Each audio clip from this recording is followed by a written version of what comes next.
Okay, so in last video, we had seen the theory of colorimetry. Now we are going to see actual practical of colorimetry. So in this video, we will learn two things. The first thing is how to measure optical density, and the second part is, in the second part, we will do one experiment so that we can better understand the relationship between concentration of certain substance and optical density. So let's start with the first part, that how to measure optical density. And before that, we will see the colorimetry, the different components of colorimetry that we had seen in the previous video. So this instrument is the colorimeter, and its use is to measure the optical density of any solution. Now we had seen in the previous video that colorimetry is made up of certain component. The first is the light source. Now in this instrument there is a light source, but we cannot see that in the outside. It is lying somewhere over here. There is a light source. Now that light source, we need to convert it into the parallel rays. So that point light source, they are not the parallel rays. How we can convert it into parallel rays? We can keep one convex lens. So one convex lens is also hidden in this box. So once this convex lens is kept at certain distance from the point light source, the rays of that light will be now parallel. So these parallel rays should be monochromatic, that means of a single color or a narrow wavelength. So for that, in this instrument, there is one provision of a colored glass. You can see this wheel. We can rotate this wheel, right? See, this is a 7 number, this is a 8 number. Probably these numbers are not visible in this video, but they are written over here. Okay. So as we rotate this circle, this wheel, we can set up which colored wavelength we want, right? So right now I had set it at the 1 number wavelength.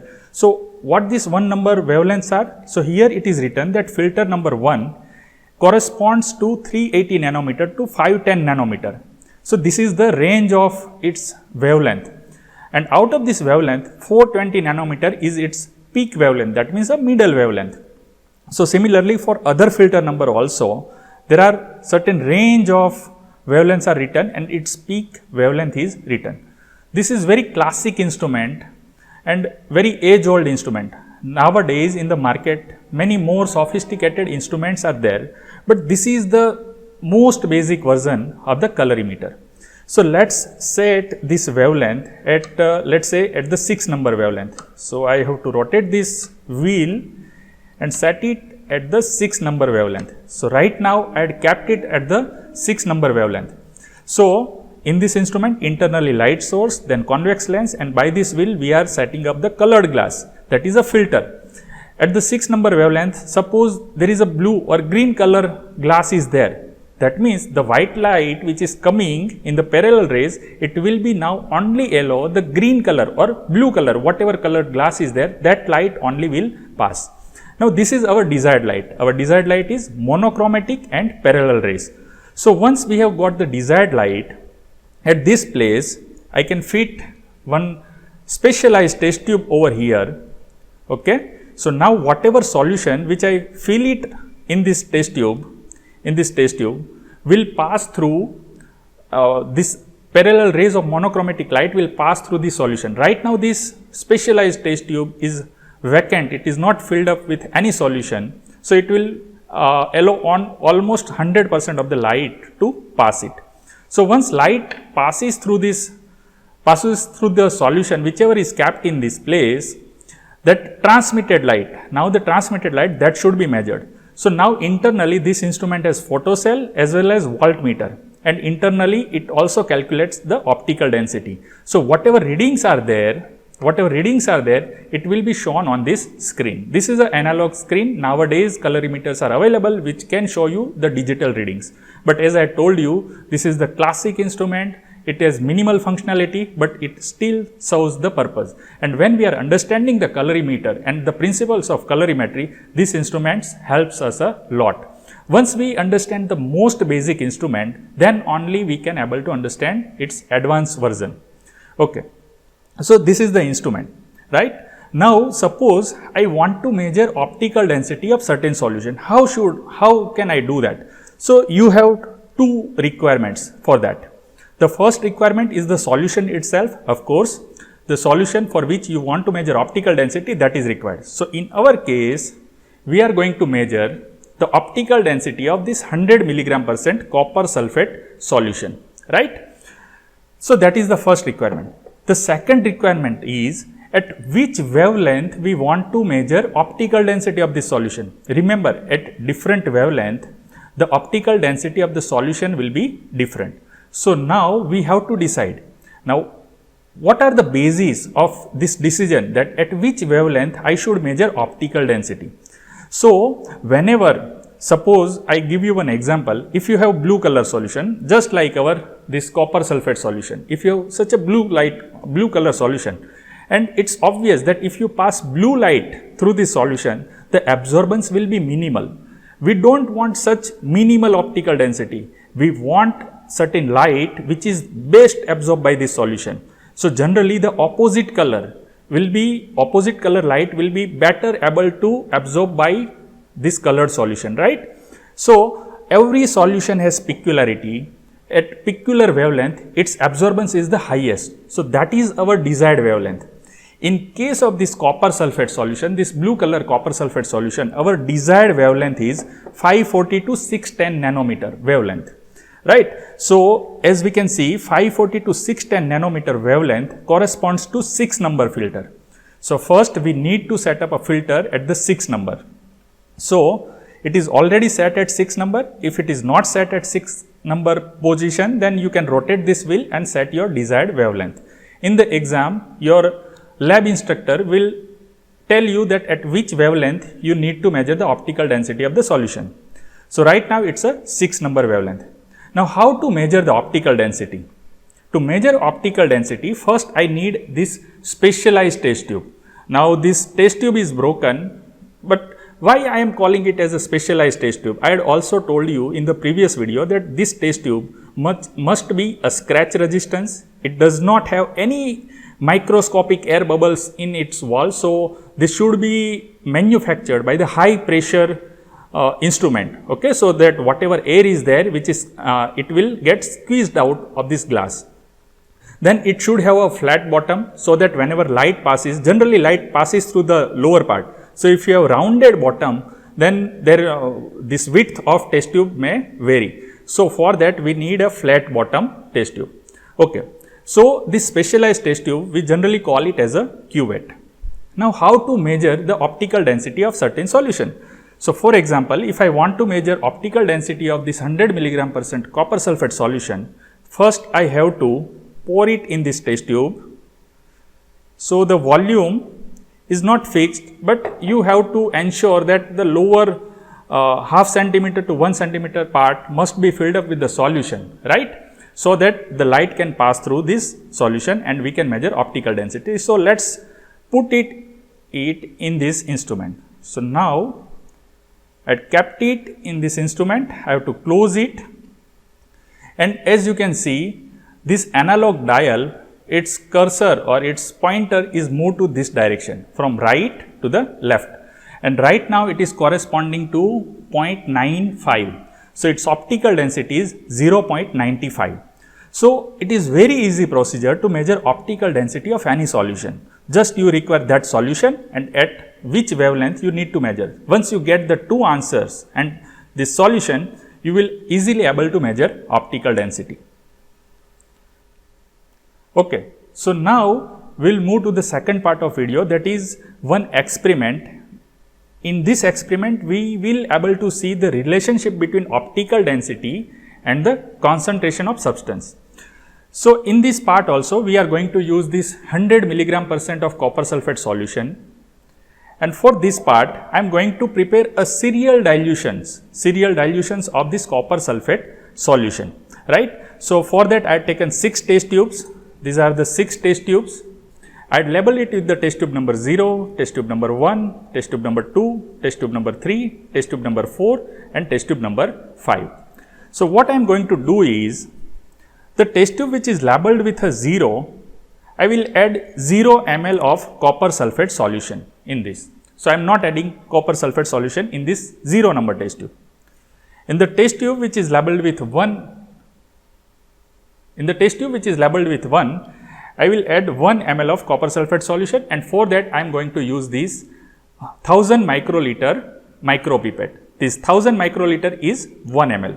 Okay, this is its disposable tip. It is only a single time use. It is use and throw tip. We can detach it like this. Okay, so that our solution does not get contaminated. Now let's take 1 ml of copper sulphate solution. So this copper sulphate solution, this is 1 ml of copper sulphate solution, and I have taken it in this 1 number test tube. Similarly, in the test tube which is labeled with 2, I will take 2 ml of copper sulphate solution. So this is 1 ml.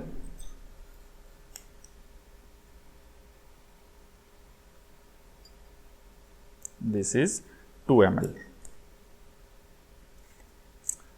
This is third number tube, in which we will take 3 ml of copper sulphate solution. This is second ml, and this is third ml. In the different video, I will teach you how to use micropipette. In the test tube which is labeled with 4, I will take 4 ml of copper sulphate solution. So this is 1 ml.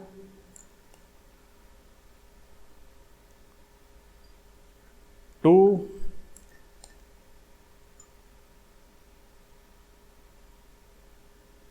3,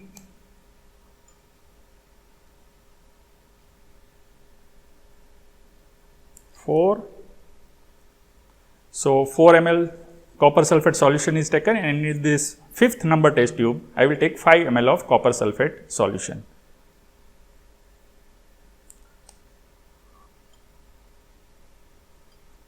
Remember, these are ordinary test tubes. These are not cuvettes. We will use cuvette only when we are going to measure its optical density.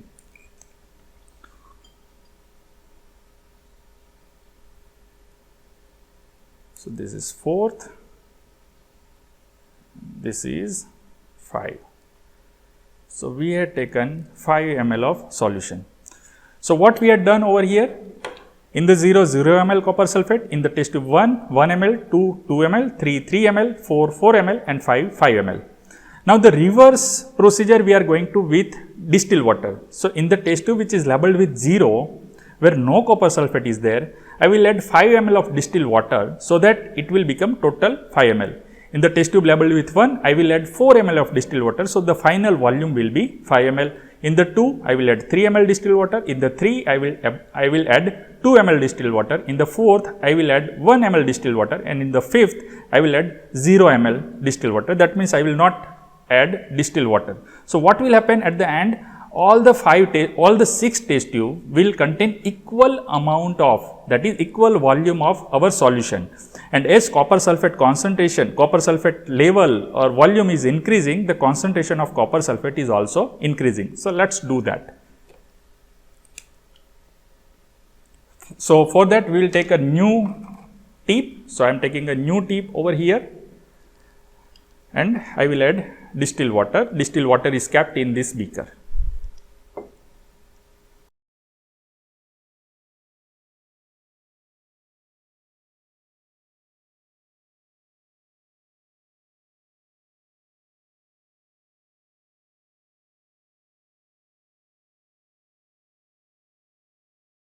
So now we will measure the optical density of all these 5 test tubes. Now as you can see these are the serial dilution. The copper sulphate concentration is 0% in this. We have 1 ml 100% plus 4 ml distilled water in this 1 number test tube. So its concentration is going to be a 20 milligram percent. This 2 number test tube, its concentration is going to be a 40 milligram percent. This third number, there will be a 60 milligram percent. This 4th number, it is going to be 80 milligram percent, and this 5th, which is a pure copper sulphate, our original stock solution, its concentration is going to be a 100 milligram percent. So 0 milligram percent, 20, 40, 60, 80 and 100 milligram percent. So what we had done over here, we had prepared a serial dilution, okay, where the concentration of copper sulphate increases from this left side to the right side. And now we will measure its optical density at the 6th number filter. and which corresponds to 540 to 610 nanometer wavelength. So, let us measure the optical density of the 0 number test tube. So, for that we need a cuvette. So, this is a cuvette. So, whenever we want to measure optical density, we have to fill this particular cuvette with the desired solution. So, the 0 number is nothing but our pure distilled water. So, let us measure its optical density. So, as I had kept it over here, its optical density is 0.025. Okay? Its optical density is 0.025. Now, we will discard this solution, or we can pour back it to its original test tube, and then we will clean this with the distilled water. Now, I will measure the optical density of this 1 number test tube. So, let us pour it in this, okay, and keep it over here. Our filter is already set at the 6 number. So, now its optical density is 0.13. Okay, it is a 0.13. Now, let us take it back, and then we will measure optical density of 2nd number test tube. Of course, we have to clean the cuvette at each end of measurement. So, now it is a cleaned vacuity. If you do not clean it properly, then your result might be wrong. Now, this 2nd number, which concentration corresponds to 40 milligram %. Okay. So, now let us measure its optical density. Its optical density is 0.31. Okay. So, let us take this back, and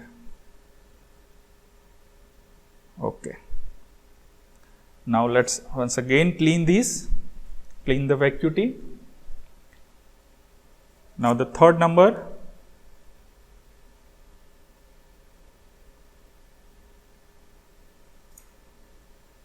its optical density reading is, it is 0.5.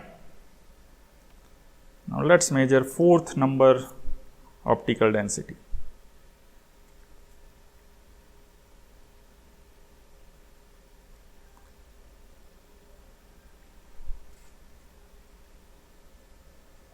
So, put it in proper place, and its optical density is 0.72. Let us take it back, get back to original solution.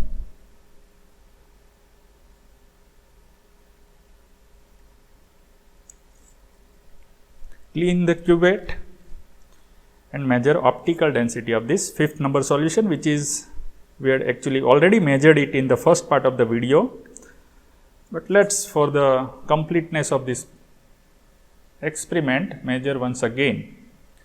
So, it is 1.0. Okay. So, 1.0 is the optical density of this 5th number solution. So, now we have 2 measurements with us. We had completed our experiment. Now, we have to do certain calculation and certain graphical procedure. So, now we had measured the optical density of a serial dilution solution. We know the concentration of each substance, right? We had taken a 6 different concentrations spanning from 0 to 100 milligram % of copper sulfate, and we had measured optical density of each. So, if you try to plot a diagram, or try to plot a graph, on one side you take optical density, on other side you take a concentration of substance. So, let us say on the x axis we will take a optical density, and on the y axis we will take a concentration. So, if you try to plot this graph, it will be nearly a linear graph. Why linear graph? Because optical density is directly proportional to the concentration of colored substance when path length is kept. And see, in this experiment we had used only one type of test tube, that is cuvette. Okay, other size will not able to fit into this hole. So, we had kept path length constant. So, by this theoretical relationship we should get a straight line. But in some case, you might not get a straight line, but some, like as this is a manual instrument, it's not a digital reading, it's an analog instrument, and this is very old instrument. So you might get some deviation from the straight line, but ideally you will get the idea that optical density and concentration goes hand in hand. That is a direct relationship, straight relationship. Okay, so that's all about the practical of colorimeter. If you have any query or confusion, please write it down in the comment section below. Thank you.